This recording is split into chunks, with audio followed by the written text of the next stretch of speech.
Well, I guess we can just jump into it. Um, I'm here with Cujo. You guys might have heard him on GI Joburg's podcast, and he also has a podcast called you said 30 Seconds of Diabolical, right? Or 30 Minutes of Diabolical. People would probably enjoy it more if it was seconds. But it is minutes. 30 and minutes. It's a pleasure to be in Ohio, right? Yeah, we're in Ohio. Very nice. Let me ask you a question right off the top. Uh-huh. Who's your favorite Joe from your hometown? Or I'm not saying you were born in Columbus, but that's where you're from, right? yeah. I live in Columbus right now. Yeah, Ripcord, of course. Right. I should say, I like Ripcord. I like the variation, strangely enough, from Rise of Cobra because that was where I jumped back on to GI Joe. Initially, I didn't really like Ripcord that much because, like, you really didn't see him do that much in the comics or in the, cartoon. But, yeah, I would say Ripcord. Oh, I didn't mean to derail either. Sorry. No, you're good. You're good. I like jumping right into it. It's fine. That works. What about you? You're in Cali, right? I am. Dude, California's varied. I imagine Ohio is as well. But I was born in Northern California, so closest to Flash, who was born in Lodi. Uh-huh. But I've moved around. I've seen Middle America. Yeah. But now I'm in Long Beach, as people that listen to Joburg would know. That's quality. Yeah. Yeah. Over here is I don't know, man. Like, I haven't met many. I know they're out there because I read posts on different YouTube pages or YouTube channels. I'm sorry, and Facebook pages. But yeah, I haven't really come across too many local GI Joe fans. You know what I mean? That we could just geek out about it, and and I bring it up pretty often on my channel. Guys from wherever, if you're in Ohio, hit me up. Let's try to formulate something. I know a lot of Joe fans in Indiana though. So there's a couple good shows toy shows that pop up there that are kind of Joe focused. And we have a store here, a local store called Big Fun. And Big Fun, there's one, the big store used to be in Cleveland and they moved to Columbus. And they're pretty much I want to say like a second-hand reseller of, classic toys. And one of the owners or buyers is huge into G.I. Joe. And he also holds a G.I. Joe toy show in Indiana. I think it's in Indianapolis specifically. But yeah, Indiana, for whatever reason, tons of Joe collectors, tons of vocal and like active Joe collectors, in everything. So that's one spot that I go to. My dad lives out there too, so I get to go out there pretty often. Like, aside from like Star Wars fandom has its own thing. Like, if you meet somebody and they're a Joe fan, does it say anything specifically about them to you? I don't know, because there's so many different... Like different than other fandoms? Huh? Like different from other fandoms? Oh, yeah. Wow, yeah, there is a difference, especially if it's the comics, if it's fans of the comics. I feel like Joe fans invested more. Yeah, there's still usually... hanging on or were more invested. Yeah, it's like the connection seems so deep rooted because it's not like it was something that was really pushed to you for a very long time. I mean, it was pushed for a certain portion of our childhoods, I guess, if you grew up with it, but it stopped, and then you had to actually search it out if you wanted it. You know what I'm saying? Like if you wanted to be a part of it. So. Well, how old are you, Strydent? I am 37. All right. I'm a couple years older than you are, actually. Cool. How old are you? Hey, let me ask you this. How did you get your nickname? Just out of curiosity. Strydent.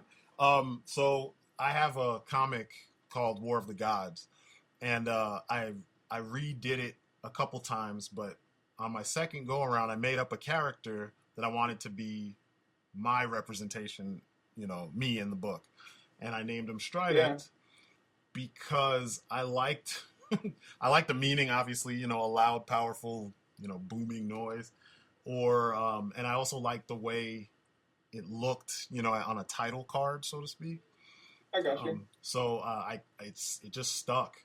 I always imagined, you know, in a kind of a cheesy, at the time when I first created the character, I was thinking about kind of like, you know, in anime, how certain characters, when they show up and they have their little entrance, there's always a goofy sound effect or something, you know what I mean? So you know it's them. Ranma used to have that kind of stuff. You had that in Project Echo, and you had that in goodness, I'm trying to think of some good older ones that are classic that people would know. Giant Robo actually had a couple characters that when they showed up, there was like a specific like theme music and sound effects to go with it. Yeah, I just imagined one of those loud gongs when he would like show up and pose and look all, you know, awesome and whatnot. But yeah, it just comes from my comic. I wish I had a super. Did you ever carry that name over to like Xbox Live or any message boards or anything? I used to be on the Jet Li message board. I used to be on. You weren't on GameFAQs, were you? I might have been. I know I signed up a long time ago. A long time ago. It was when I was around the time when. It may have been a different Strydent. Yeah. It may have been a different one. Yeah. Was it spelled with an I or a Y? It was Y. Oh, it was. Huh. I know there is a band. I found them on Facebook when I was trying to set up the Facebook page for my YouTube channel. There's a band with the same name. I think they also spell it with a Y. I don't know. It was weird because up until then, nothing ever came up spelled the way I spell it. You know what I mean? So, and I was surprised too because I'm thinking, well, you know, I just changed one letter. But yeah, that's the super anticlimactic answer for my for where my nickname came from. But yeah, I figure it's unique enough.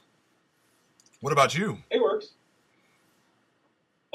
Cujo? Yeah. That's from Xbox Live. My brother-in-law kind of nicknamed me. My first name is Curtis. My middle name is John. Cool. So it just kind of... It works, yeah. Yeah. That's cool. That's cool. So I would definitely, you know, codename Cujo works for me. Yeah, that'd be awesome. I mean, I would name my GI Joe guy that if I were a GI Joe guy. What kind of what specialty would you have? That's a great question. We're into the file card phase of the conversation. Yep. I think I would be a Colt special unit. Okay. And I'd want my character to be like a Steel Brigade, so I could mix in with anybody. Gotcha. Kind of like maybe like on politician guard duty or something. You know, kind of soaking up everybody. Cool. That works. Yeah, I thought about it a little bit, but yeah. Have you ever tried to make your own Joe, like of yourself? Wow, it's such a crazy question. Well, actually, I know since you're in Joburg, you've heard of Jim Godfrey. Oh yeah, that guy's amazing. Customizer. Yeah, he's amazing. Yeah, man. I put in a couple orders, so yeah, actually, I'm making like a Steel Brigade 2-pack. I don't want to reveal too much, but no, that's fine. They'll be much like what I just described. Yeah. Cool. So, yeah. Very cool. So, thanks. What I noticed whenever I listen to GI Joburg and you're on, you go into a lot of detail with the comics. So I take it that you're real big into the comics. I mean, I know you know the file cards and such, well, details on the file cards with the figures, but it seems like a ton of your knowledge is more so steeped in the comic book side of things. Is that how you kind of get into the Joe mythos? Yeah, I mean, I haven't really thought about it too much. I mean, every once in a while,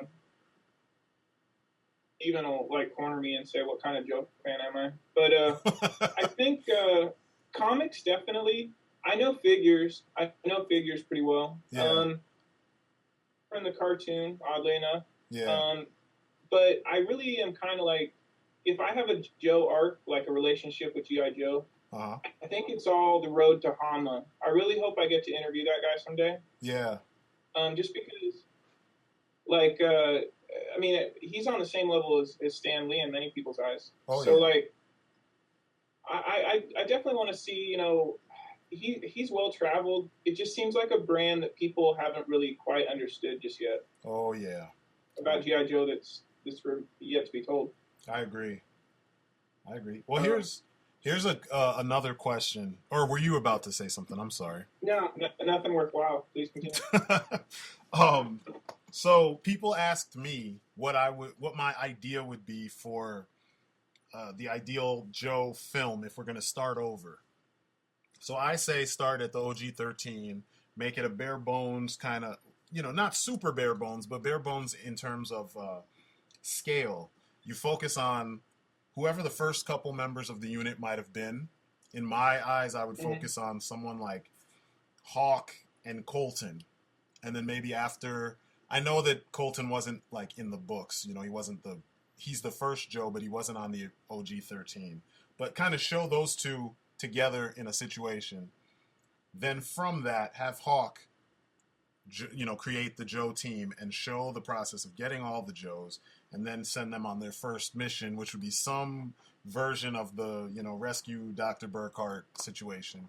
And, there it is. And then show how Cobra is in the process of growing and, make it all take place in the time period that the story was written for. It took place in, Cold War era. It should take place, the movie should take place in that time, and then move on from there.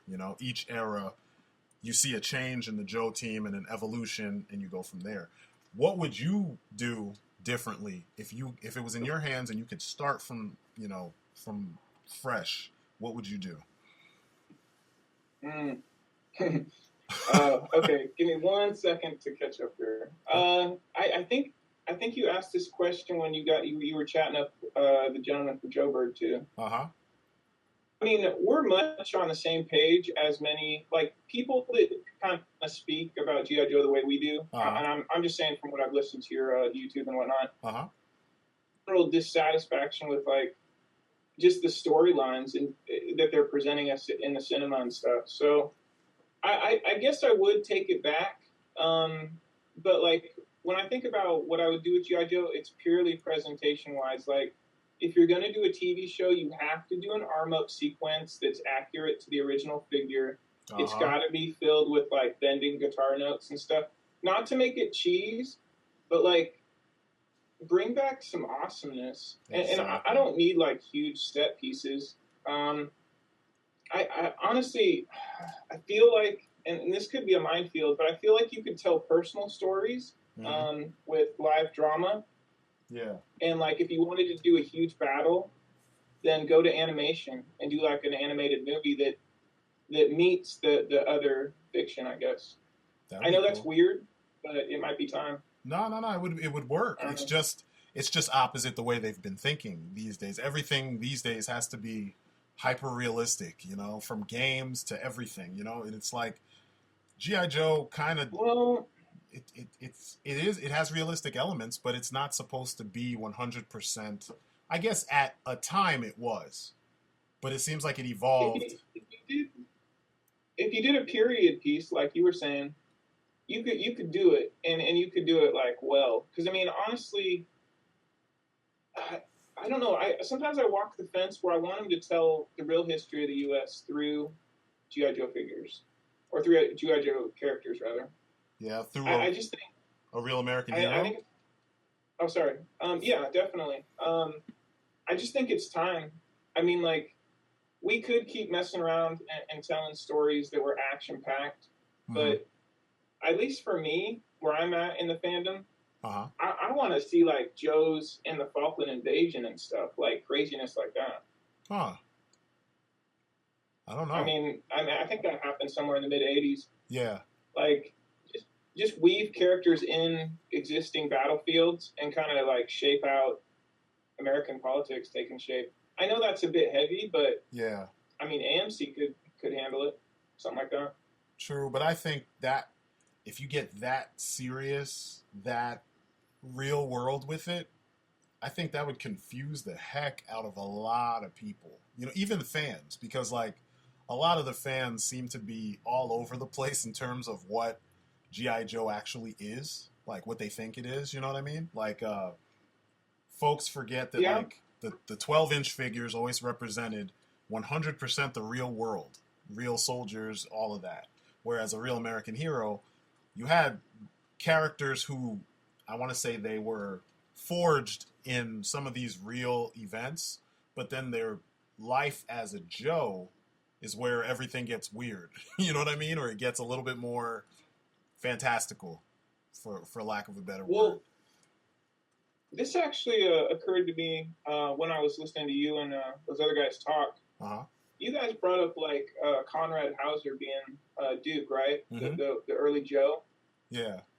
And the fact that I think you said he carries a German weapon, right? Well, it was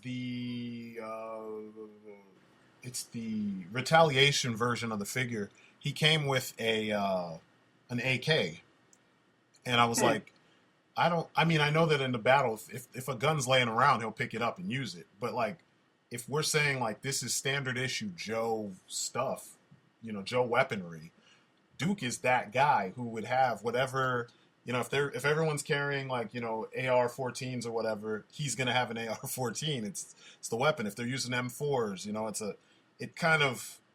he needs to be at least visually, he would be the stereotypical, hoorah, this is the army, Well, I'm not sure I was going with that, but I mean, like you said, GI Joe is many things to many people, apparently. Like, I don't know too many fans that are really loving the Revolution series. Yeah. Because Hasbro's not real concerned with, or at least I can't say that. I'm only on one platform, Twitter. Uh-huh. But I haven't seen a whole lot of conversation about that comic series. Me neither. I mean, on Facebook, a few people are talking about it, but it seems like it's more the folks that are more forgiving about that sort of stuff, The folks that probably, they didn't have as many issues with all the changes as we did. They seem to be fine with it. And you always have those folks. But, like, I mean, what about you? Like, where's your heavy Joe knowledge at? Is it in the figures? Yeah, it's mostly in the figures. I used to read the comics, but I got into the comics late. When I was a kid, I read parts of the Marvel run from like after the 60s. You know what I mean? Like the number 60s. I got into it because I liked Andrew Wildman's art, and he was also doing Transformers at the time. So yeah, I got into it late, like Ninja Force. Actually, no, right where Saw Viper killed off a whole bunch of Joes. Well, he killed off like 6 Joes or something. That was a strange time in the series, dude. Oh yeah. Because I was like, really? All these guys are dead? I didn't even have figures of them yet. So like, the first Joe comic I bought was that issue with the Joes in the pit, and they try to get Doc. They push Doc out the top, and then you see Saw Viper just waiting for him, and he just mows down a whole bunch of them. Quick Hicks like crying because Doc's dead. Like, that was the first Joe comic I read. I was like, wow, this is... That was a shocker, dude. Yeah, man. It was heavy. I was like, wow. I didn't know that it got to that point, So, yeah, I read a couple of those. How did you like reboot? How did you like the Doc reboot? His daughter, was it? Yeah. Carla, yeah. I don't mind that. With my figures, and I talked about this in some videos a couple times, with the figures, I always felt like looking at how many iterations of each character and how their gear and their look spans, different decades and whatnot, different eras of the military.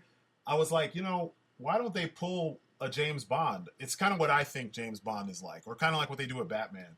More so with James Bond, because James Bond could be a code name. Get different people that embody whatever the traits are and the skill set, and just replace the Joe. Because when they get old, you're going to need somebody else to fill the shoes, And when they did that, I'm like, finally, somebody's thinking, it's like longevity. You can't have the same character like what they do with Batman in comics, where he's just forever 30 years old, no matter what the time period, unless it's Frank Miller. You know what I mean? Like, it just seems weird. It's like characters need to age. They need to, pass the mantle on. You know what I mean? We need to really feel the issues with doing this sort of thing long term. Can you do it long term? What happens when you get hurt and you don't heal right? So, what kind of role would you see for like an old Snake Eyes? Would he be like old Logan? Like, would you have him in a cabin and like he trains somebody every once in a while, that kind of thing? yeah, possibly. Or I would have him disappear at some point. I feel like characters like Snake Eyes, the amount of crap he's seen, it would weigh on him a lot.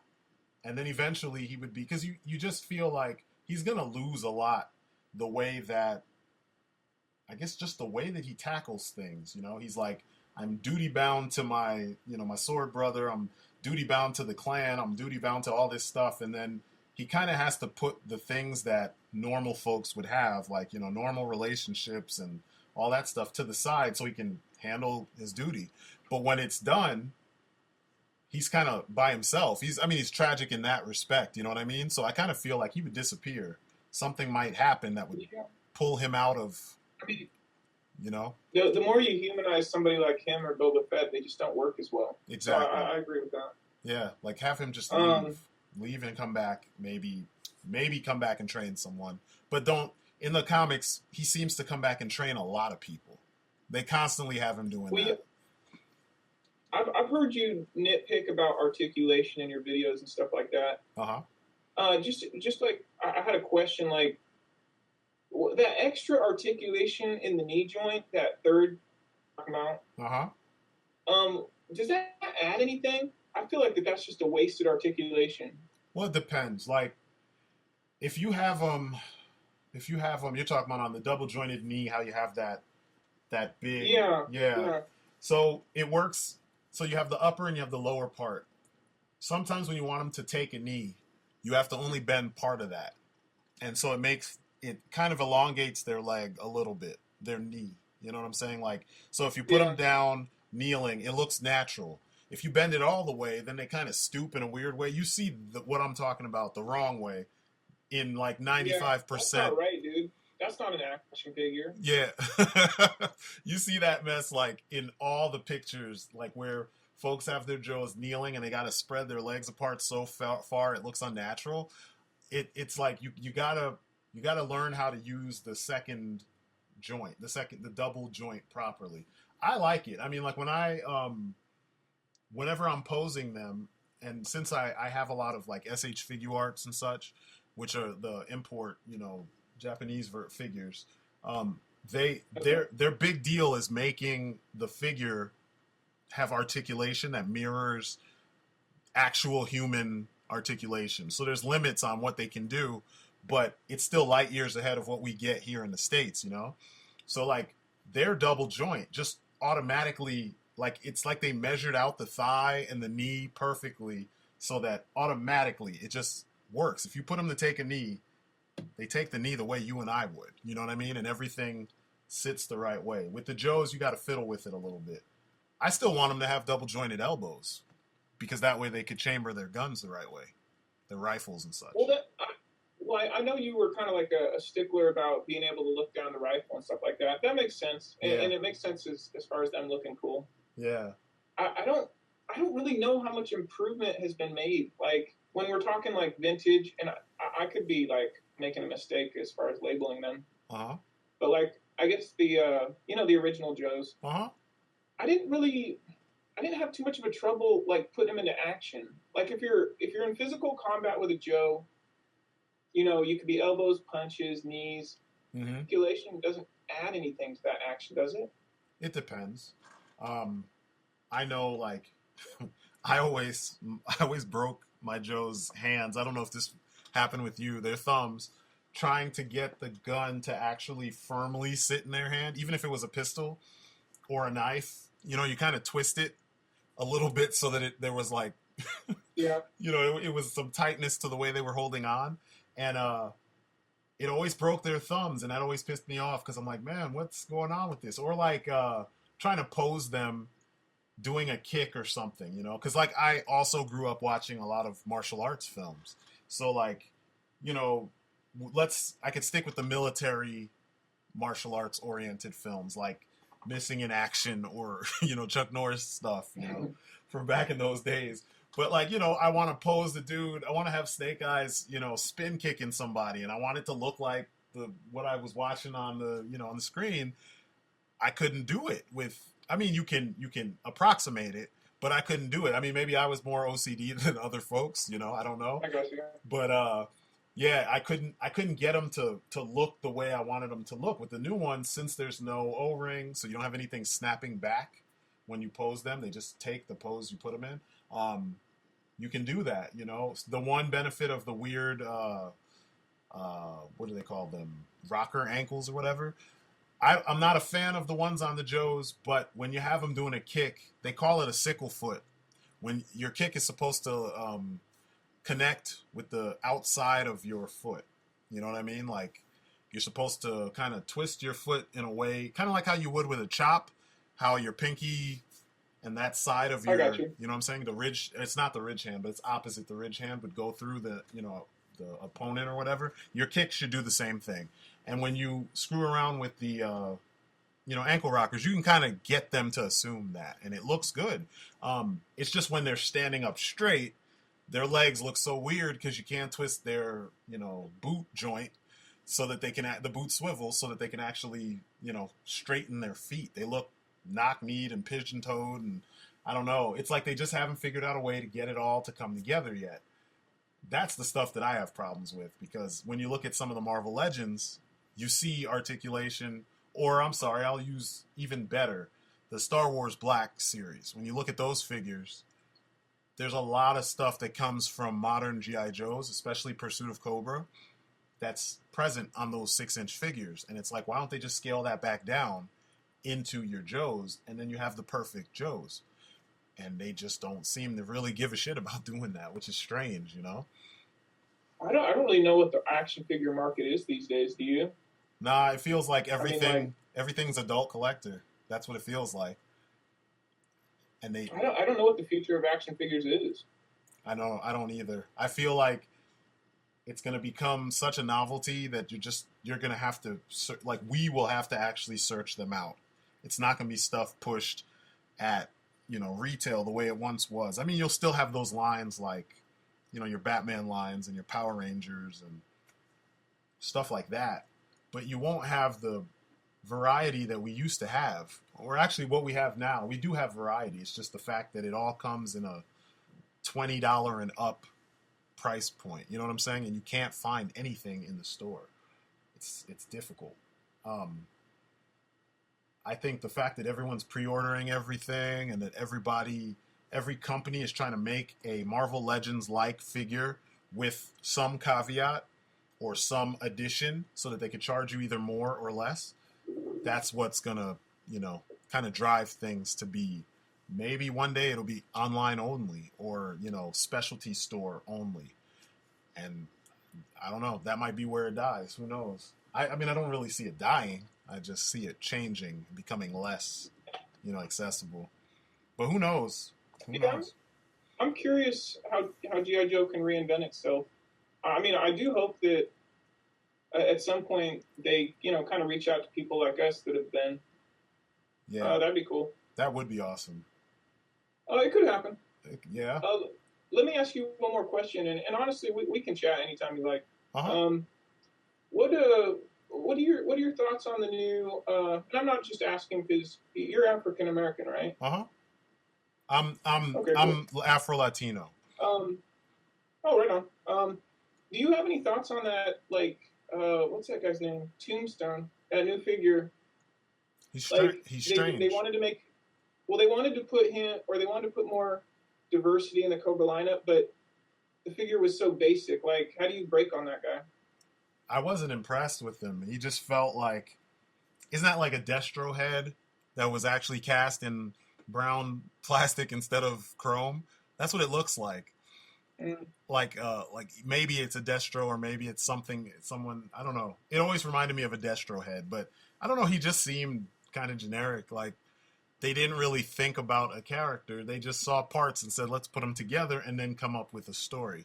And it felt like they should have turned to some of the folks at IDW, maybe Robert Atkins, and had him design a character. Not design someone based on existing tooling and all that stuff, but like actually design a character. Because that's what they need more of. You know what I mean? These Franken Joes are kind of getting played. Like it's kind of getting old that's all they do now. Old, or they don't want to invest anymore. Exactly, exactly. And then you look at Marauders. Have you seen the Marauders figures? I've seen some. Yeah, those and it's the same situation because it's I think a handful of body types, 2 or 3 body types, but there's different color combinations and stuff, and then different gear, and you still come out with more original looking stuff than with a lot of the Joes that we're getting that are reuses of old molds again. Well, I have about like 10 minutes left. Okay. I'd love to discuss maybe our favorite characters for a minute. Hell yeah, let's do it. Well, I know that you're a Beachhead fan. Yes, but you're also a stickler for sculpting now. Yeah. Yeah, I like that original Beachhead. Uh-huh. Like, weren't you just a little mad at how big his ears were? He got masked? Yeah, I didn't like the original figure. It was weird. Like, I like the design because Beachhead had a cool design, period. But yeah, I always felt he was doughy. Like his proportions were weird. When I saw his box art, at least his card art, I was like, finally, the good guys are getting somebody that looks pretty cool. Yeah. Then I saw the sculpt and I was pissed because the green even felt like it felt like it clashed with the brown a little bit. Exactly. Yeah, some of the characters, I feel like it's like they had the right idea, but there's little things that were lacking in execution. Of course, what year was that? I think I was like 6 or 7, something like that. My 6 or 7-year-old self was just like, man, it's awesome. I love Beachhead. You know what I mean? Now, as an adult, going back and looking at it, I'm like, man, if only they could have made it closer to what he looked like in the actual, the cartoon, that would have been awesome. But was there any Joe that, like, just felt good in your hands, so he ended up being you most of the time or part of the time? Rock and Roll. I had both Rock and Roll version 1 and 2. Version 1 was the first Joe I ever got, and I made him do everything until he broke. So then I got another one. My mom was nice enough to find me another Rock and Roll, and then a couple years later, then they did the version 2, and that was all she wrote. He was buff. He was like, he had those huge double Gatling guns. I don't know. I just thought he was like the greatest thing ever, man. Especially because, Predator and shows movies I shouldn't have seen at that age. But like, he just looked like something out of one of those kind of movies, Commando, Predator, lots of the Arnold stuff.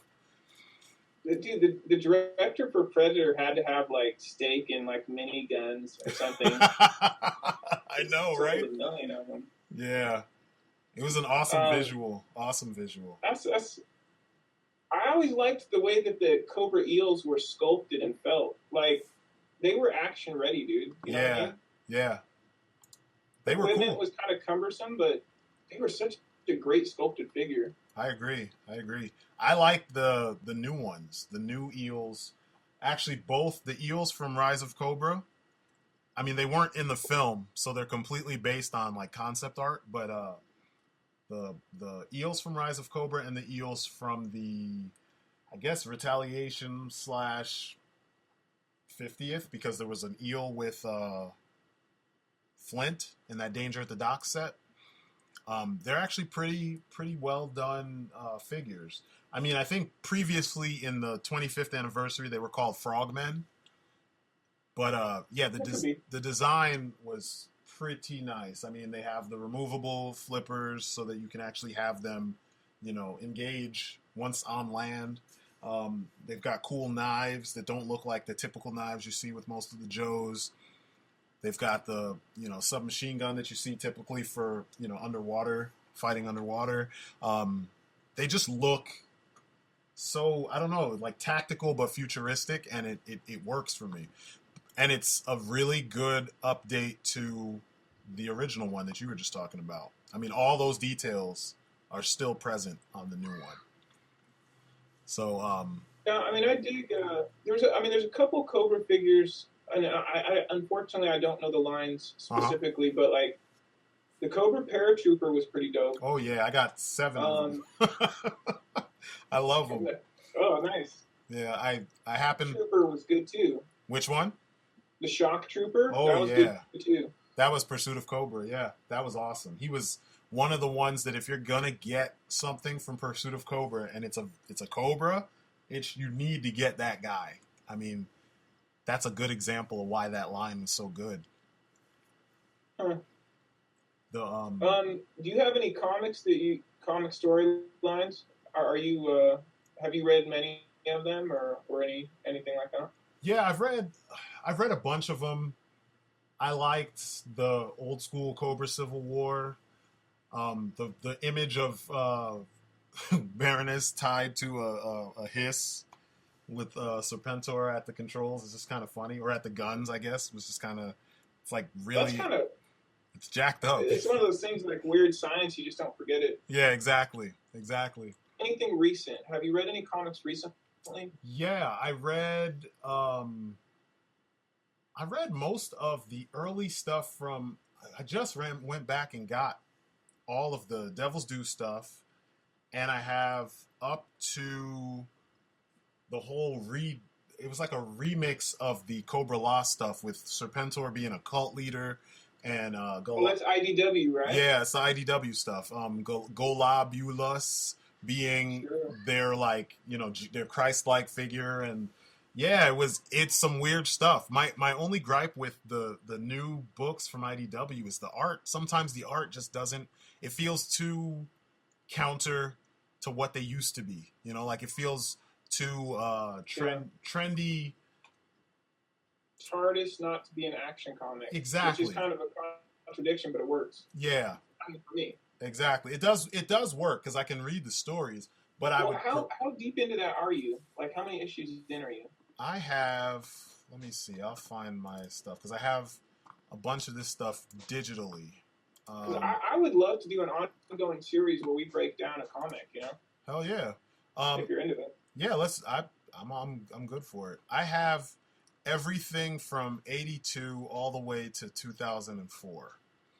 And then I started cherry picking some of the newer stuff because I wanted to see what Revolution was about. And I read the stuff with Crake, and there was a bunch of things. That's pretty strong. The Crake stuff is strong. Oh, yeah. I love that stuff. Crake, I'm so mad that they haven't utilized Crake as best as they could. I want to see more of that character.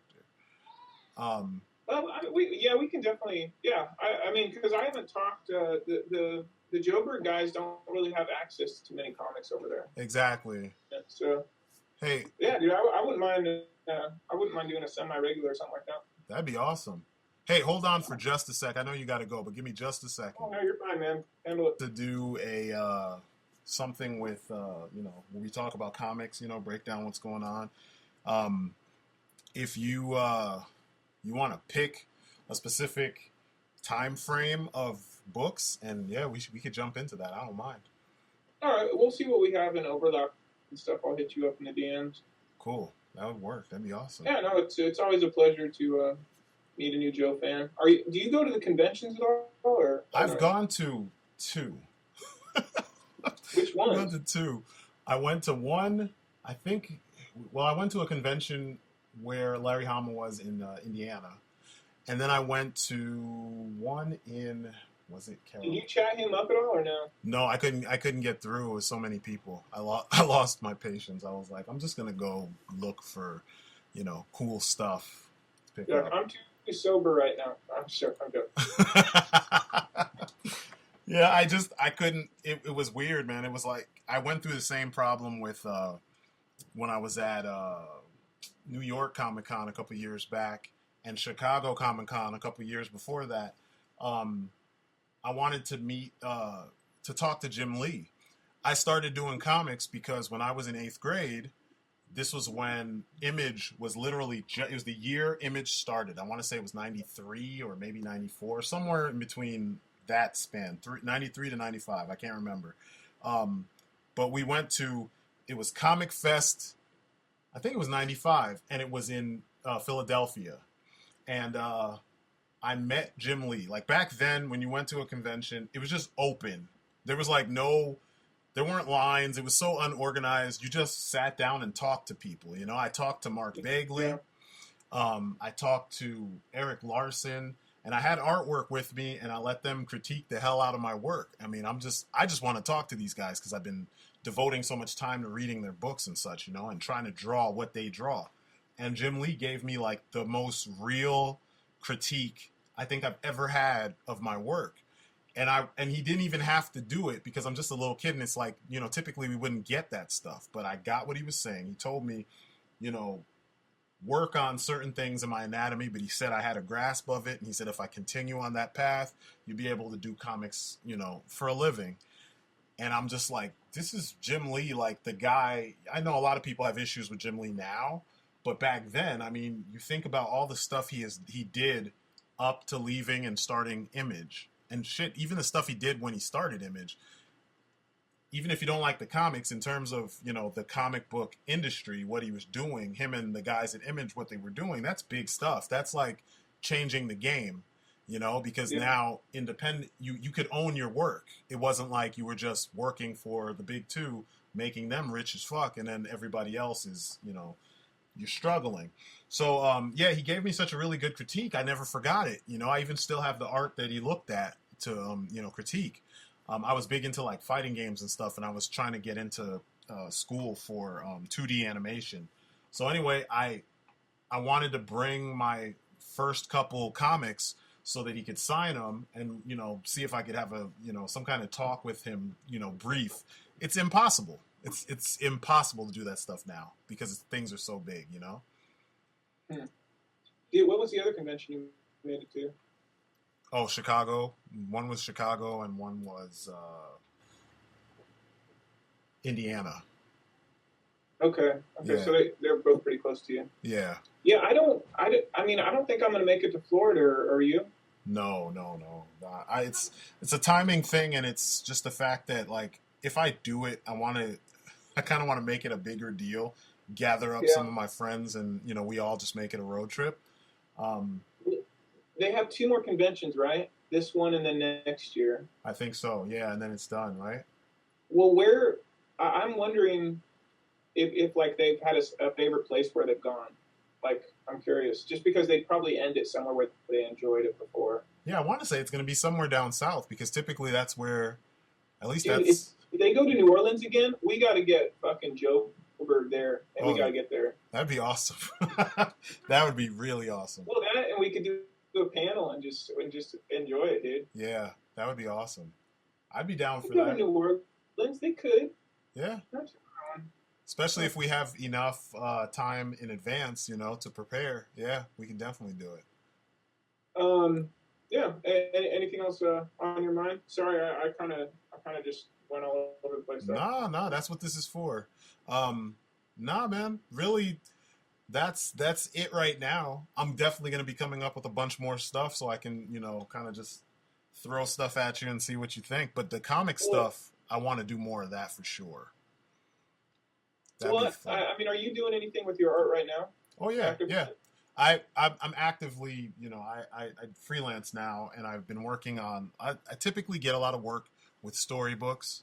Right now I've been doing some stuff that's kind of like teen and early adult stuff. My book itself is a superhero book, War of the Gods, and I've been actively working on this thing forever. I mean, since 2006, and I had to redo it twice because my team has changed 2 times, and one guy actually was pretty involved in creating a lot of the characters in the first go around, so I had to strip it down and get rid of those characters and start over. And yeah, so it's ongoing. It's slow, but it's ongoing because, you know, it's kind of a right now it's a part-time gig, but I feel you. Full-time though. Does that storyline still resonate after all these years? Oh yeah, I mean, I made it very general so that if things as things progress, we can add, you know, visual elements or change visual elements, you know, of the way the world will look. When you know, at first I wanted to make kind of a, you know, like an alternate.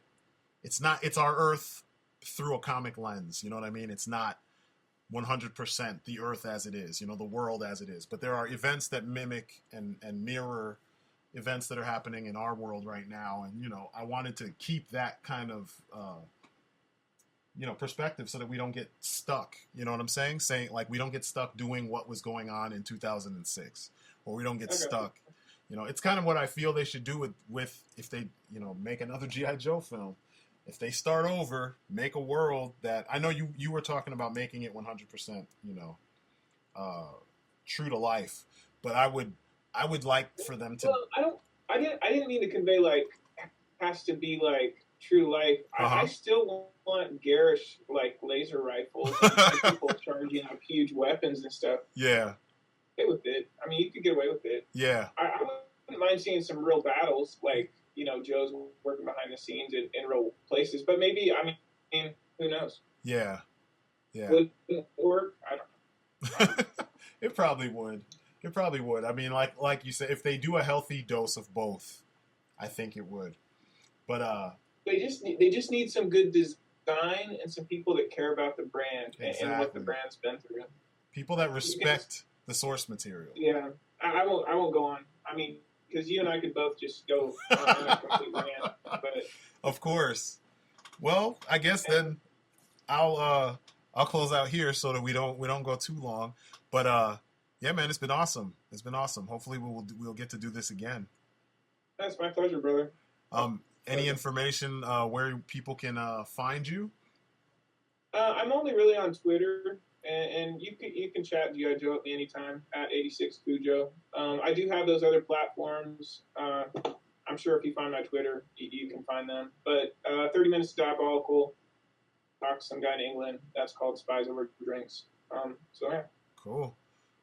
Yeah. Well, thank you. Thanks, man. I'm glad you had the time to chat things up with me, and hopefully, like I said, we get to do this again. Oh, we will. It's a pleasure, brother. We'll talk again. Cool.